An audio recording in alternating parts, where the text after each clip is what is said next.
একাডেমিলৈ আপোনালোকক স্বাগতম। আমি অলপ আলোচনা কৰিব লৈছো যে লোকসভা আৰু ৰাজ্যসভাৰ বিৰোধী দলপতি অৰ্থাৎ লিডাৰ অফ দ্য অপজিশনৰ ওপৰত।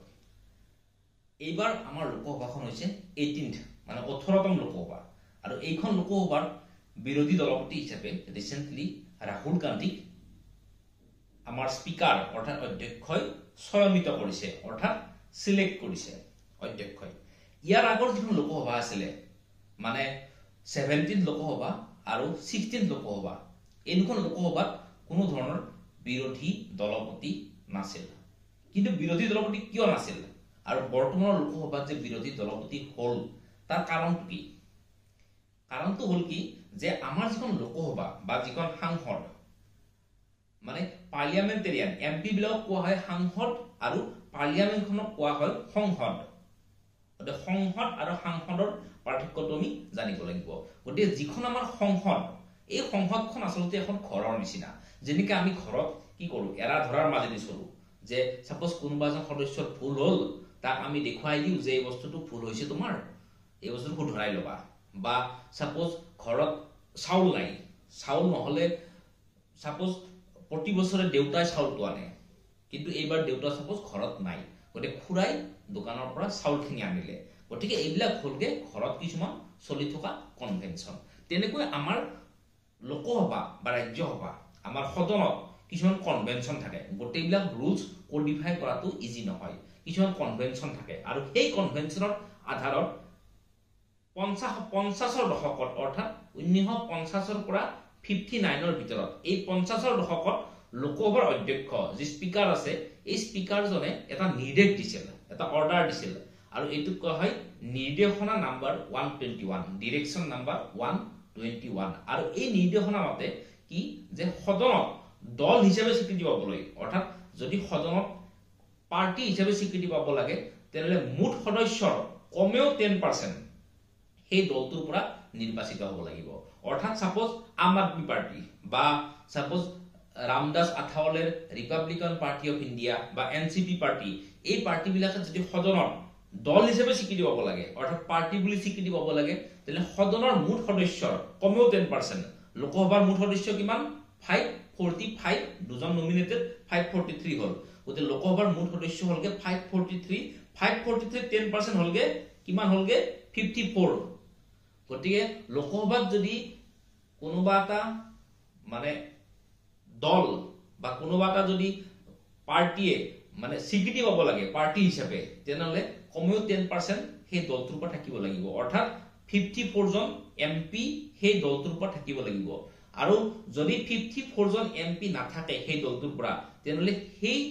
দলটোক কোৱা হ'ব গ্ৰুপ বুলি কোৱা হ'ব অৰ্থাৎ গোট বুলি কোৱা হ'ব।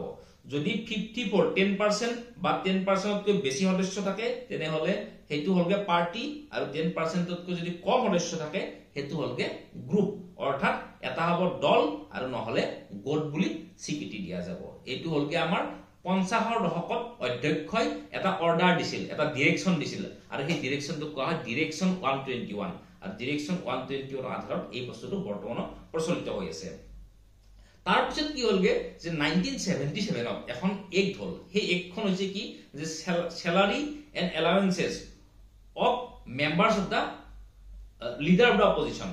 মানে সংসদৰ বিৰোধী দলপতিৰ বেতন আৰু ভত্তা আইন 1977 এই এক্টখন হল। আৰু এই এক্টখন হোৱাৰ পিছত কি হল যে বিৰোধী দলপতি লিডাৰ অফ দা অপজিশন পোষ্টটো এটা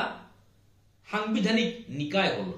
সাংবিধানিক নিকায় বুলি নকম যে বিধিগত নিকায় হল, মানে স্টেটুটৰী ষ্টেটাছ পালে। যে যদি বডি এটা সাপোজ চিফ ভিজিলেন্স কমিশন বডিটো যদি আমাৰ কনষ্টিটিউচনত মেনশন থাকে তেনেহলে সেইটো হলগে কনষ্টিটিউচনেল বডি, সাংবিধানিক নিকায়। কিন্তু যদি সেইটো আমাৰ কনষ্টিটিউচনত মেনশন নাথাকে, কিবা সাপোজ এক্সিকিউটিভ অৰ্ডাৰ বা কিবা লৰ যোগেদি যদি সেইটো ফৰ্ম কৰা হয়, মানে কেবিনেটত কিবা ল বনালে বা চৰকাৰে কিবা ল বনালে লৰ যোগেদি যদি বস্তুটো ফৰ্ম কৰা হয় বা যদি কিবা এক্সিকিউটিভ অৰ্ডাৰ অৰ্থাৎ যদি কিবা এখন অৰ্ডাৰ দি দিলে যে এনেকুৱা এটা মানে বডি আমি ফৰ্ম কৰিব ওলাইছো, যেনেকে নীতি আয়োগটো আগৰ প্লেনিং কমিশন ভাঙি যেতিয়া 2014ত মোদী গভৰ্ণমেণ্ট আহিছিলে তেতিয়া নীতি আয়োগ ফৰ্ম কৰা হৈছিলে। গতিকে নীতি আয়োগটো ফৰ্ম হৈছে এক্সিকিউটিভ অৰ্ডাৰেদি। গতি এক্সিকিউটিভ অৰ্ডাৰেদি ফৰ্ম হলে হেতু কয় স্ট্যাটুটৰি বডি অৰ্থাৎ বিধিগত নিকায় বা বিধিগত সংস্থা আৰু যদি সংবিধানত মেনশন থাকে হেতু হলগে সাংবিধানিক নিকায় গতিকে এই যেটো বিৰোধী দলপতি পোষ্ট এই বিৰোধী দলপতি পোষ্টটো স্ট্যাটুটৰি অৰ্থাৎ বিধিগত স্থান পায় এই একখনৰ যোগেদি যে salary and allowances of leader of the opposition act 1977 আৰু তাৰ আগতে বিৰোধী দলপতি পোষ্টটো কোনমতা মানে মৰ্যাদা তাৰ নাছিল এই 1977 ৰ পিছত এই লিডাৰ অফ দা অপজিশন পোষ্টটো মৰ্যাদা আহি গল আৰু এই পোষ্টটো মানে একখনৰ মতে কি হল যে সংসদত বিৰোধী দলপতি সেইজনে হ'ব কৰপৰা হ'ব যে সদনৰ যেটো আটাইতকৈ বৃহত্তম দল মানে সদনত এটাটো থাকিল ৰুলিং পাৰ্টিৰ অপজিশনৰ যেটো লাৰ্জেষ্ট দল থাকিব সেই দলটোৰ পৰা হ'ব বিৰোধী দলপতি মানে যদি সদনত ৰুলিং পাৰ্টি হ'ব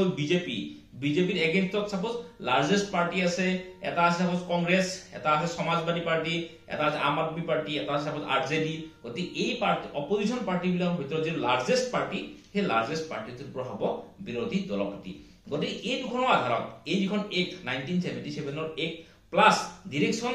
121 তাৰ আধাৰত কি হল যে সংসদত যদি লিডাৰ অফ দা অপজিশন হ'ব লাগে দুটা ক্ৰাইটেৰিয়া ফুলফিল হ'ব লাগে প্ৰথম ক্ৰাইটেৰিয়াটো কি যে more than 10% or more than 10% member থাকিব লাগিব অৰ্থাৎ মিনিমাম 54 বা তাতকৈ বেছি সদস্য থাকিব লাগিব লোকসভাৰ ক্ষেত্ৰত আৰু ৰাজ্যসভাৰ টোটাল সিট হৈছে 250 ৰাজ্যসভাৰ টোটাল সিট হৈছে 250 তাৰে 238 হৈছে আমাৰ 238 হৈছে ইলেক্টেড আৰু 12 জন হৈছে নমিনেটেড গতে ৰাজ্যসভাৰ সিট হৈছে 250 গতে 250 10% হলে কিমান 25 গতে ৰাজ্যসভাত কিমান থাকিব লাগিব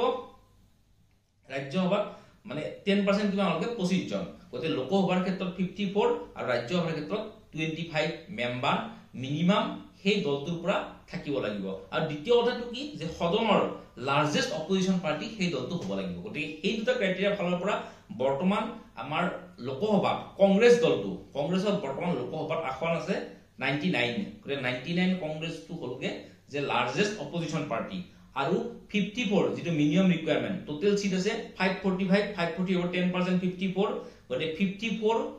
54 কৈ বেছি সিট তাৰ আছে কংগ্ৰেছৰ গতি সেই দুটা ক্ৰাইটেৰিয়া আধাৰত বৰ্তমান কংগ্ৰেছ দলটোৱে লিডাৰ অফ দা অপজিশন পোষ্টটো পাব আৰু ইয়াৰ আগৰ দুখন লোকসভা 17 আৰু 16 ত এই দুটা ক্ৰাইটেৰিয়া ফুলফিল হোৱা নাছিলে গতি সেই দুবাৰ লিডাৰ অফ দা অপজিশন পোষ্টটো পোৱা নাছিলে আৰু হেহে এবাৰ ৰাহুল গান্ধীক লিডাৰ অফ দা অপজিশন পোষ্টটোৰ কাৰণে